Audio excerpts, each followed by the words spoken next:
Yes. Yes. It is a pleasure and actually an honor to be here together with all of you, young media makers, but also our friends and our partners for another edition of European Youth Media Days. I believe that we all are also gathered around same principles and values when it comes to media and journalism, and in my addressing now I will be tackling a little bit that topic. Some may argue the very existence of principles, as I mentioned, in this type of work. And we are indeed often challenged to remain objective and independent and to act in line with our own critical thinking. And polls and studies are rather discouraging when it comes to confidence, public confidence in media. Moreover, according to one research that I've read, journalistic professions are at the bottom of wish list of future graduates. Some may say even that the expression itself, objective journalism, is pompous contradiction per se. And it's not only a question of objectivity being corrupted by some third party, but by ourselves. Because, as Nietzsche said, and as many psychologists would also agree, there is no universal truth, only interpretations. So sometimes we have to even fight ourselves on this thorny path to objectivity. Anyway, this is an ongoing discussion, and I'm not even sure if there is a definite answer to it. But what is certain is that media is one of the main pillars in every society. And media landscape is undoubtedly sort of a reflection of society and of ourselves, because we are the society.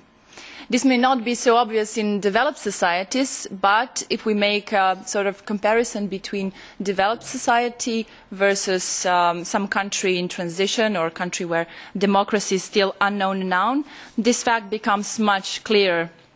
As we all know, biased and dependent media can actually foster hatred, fear, can incite conflicts and perpetuate serious prejudices among people and among nations. And unfortunately, we all saw that, some of us even from the first hand. So the bottom line is that media has an important role of being a watchdog in a society. Nevertheless, due to financial dependence, this role is often threatened, especially for traditional media.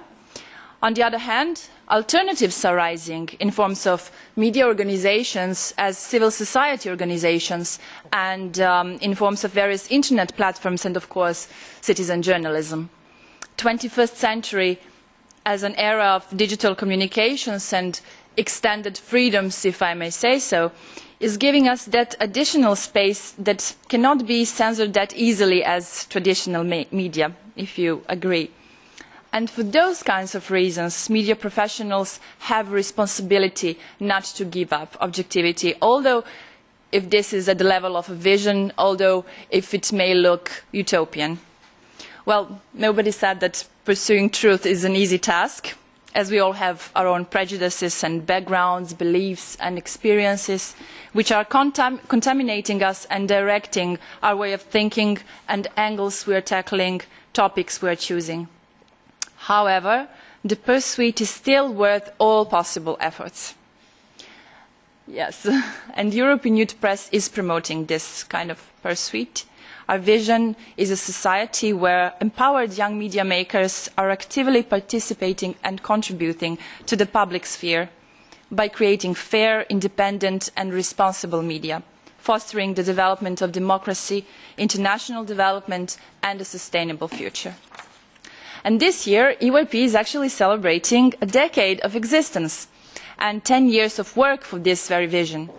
It is a youth-led network of currently 26 member organizations, gathering more than 60,000 young media makers around Europe, beyond borders of the European Union. It has its ups and downs, of course, and motivation is sometimes honestly hard to keep when you are volunteering. And sometimes we faced challenges to keep going and pushing one step further. But thought about all of these young people who got connected through this platform or experienced mobility even to their neighboring country for the first time, where they'd never been before. Thought of priceless experiences that you help being facilitated among young media makers. Thought of creative, inspiring and amazing stories produced and shared with the world. That is something that makes you stay dedicated and holds you to the EYP. Unfortunately, this is something that is transferred within EYP activists from generation to generation. And EYP spreads from Russia to Sweden to Balkan countries, from the very north to the very south to Malta. We have been tackling so many different issues, from gender equality through immigration from Africa, environmental topics to reporting without stereotypes about HIV or psychoactive substances abuse, political and sensitive issues, injustices, and about outstanding youth achievements that you may as well do perhaps during this event.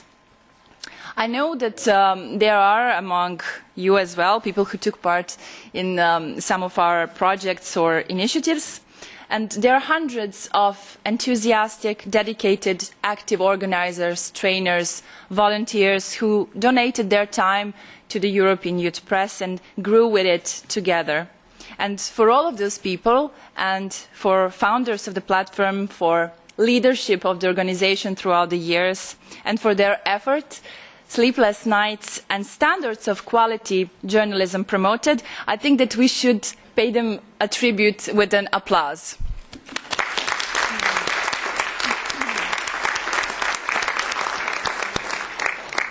I mean, 10 years is not such a little period of time. Thank you very much for the support. The EYP will definitely continue to support young media makers and their organizations, and to work for freedom, diversity and quality of journalism, because this kind of energy that you will also feel throughout these days, and enthusiasm and results achieved, are priceless. And at the end of the day, journalists can really facilitate change in the world, and it's a great honor to be a part of such a story. European Media Days is, as previously said, one of our biggest and oldest projects that we do every year. And this time, symbolically, together with our anniversary, we're doing this special edition. And I hope that experience in EYMD will be also special for you. On this occasion, I would like to thank as well the European Parliament for their ongoing support through the years. And special thanks goes, of course, to Mr. Yanis Darmis, to Iris, to Marlene, who've been more than helpful and true pleasure to cooperate with. We invite you to join us on our pursuit through this project, and I'm sure that you will be enjoying and having also fun on the way. We want you to strive for objectivity, to seek for the truth, to be critical but also self-critical, to bring the change that media has power to by being curious, responsible and independent. And of course, don't forget to tweet about the things that you are doing and reporting about, and to use our hashtag EYMD. I wish you good luck with your reports, and thank you for being part of another European Youth Media Days. Thank you. Thank you very much. We have lots of tweets coming in.